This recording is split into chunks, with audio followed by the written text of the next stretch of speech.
Um, I feel that you're wanting to find out about the writing process, the collaboration between me and Sammy, how we come up with the music.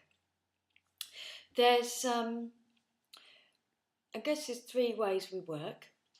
The best way is when we sit together in the Spike Shed and we say, let's write a tune.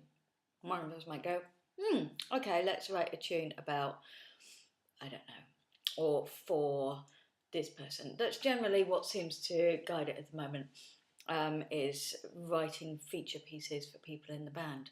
It's kind of, that's a good way of working, I think, because it shows respect for the musicians who turn up again and again and again.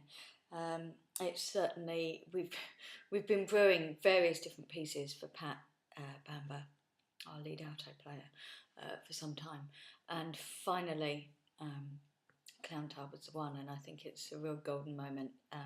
It's a really fun piece, and yeah, that was a good one.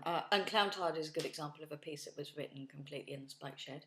We sat down together, and I think we'd bantered around a few YouTube links, some of the Carl Stanning stuff, some of the Barnum and Bailey circus.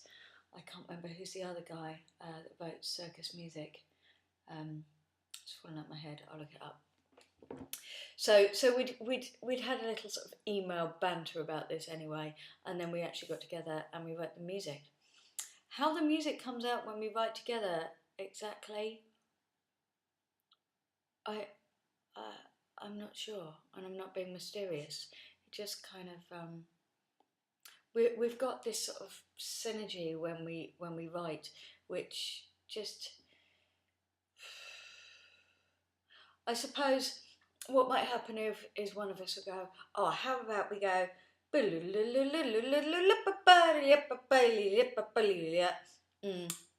often do that. That's often made just like with these like harebrained ideas and go, oh, but if one goes, and then someone goes, all right, bird, let's write that down. And then we look at harmonising it. So we just take little lines. Often it's lines based. Sometimes we work from a harmonic structure.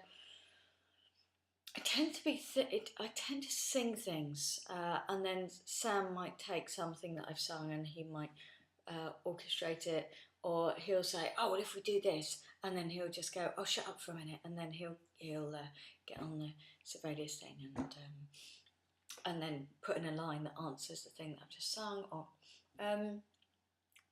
yeah, and then we'll write stuff. We tend to spew out a whole tune, or certainly a large part of a tune, in a very short space of time.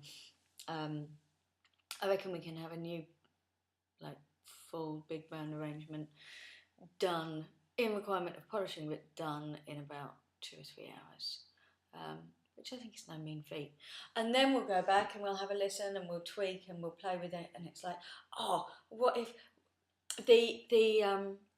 I'll talk separately about the Franklin scalpel, but often what happens is that we have something in place, and then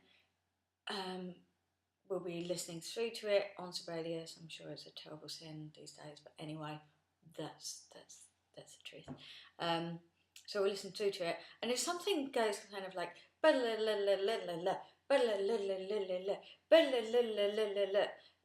then suddenly you go, oh, okay, hold on. So how about if we go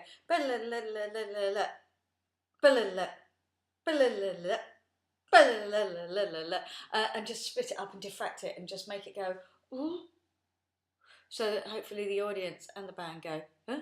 What? Yeah, that's kind of, I think that's a big Spike thing, is messing with expectation.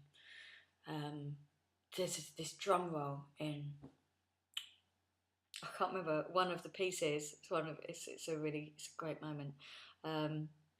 It will come back to me. But where we do this like ba, and it's supposed to go to a hit on one, and it goes bo, and then it just goes nowhere and nothing happens, and you feel like Wile E. Coyote, you know, when he runs off the cliff and then he suddenly realises that the cliff is behind him and his legs are going. That drum roll is going to really upset me.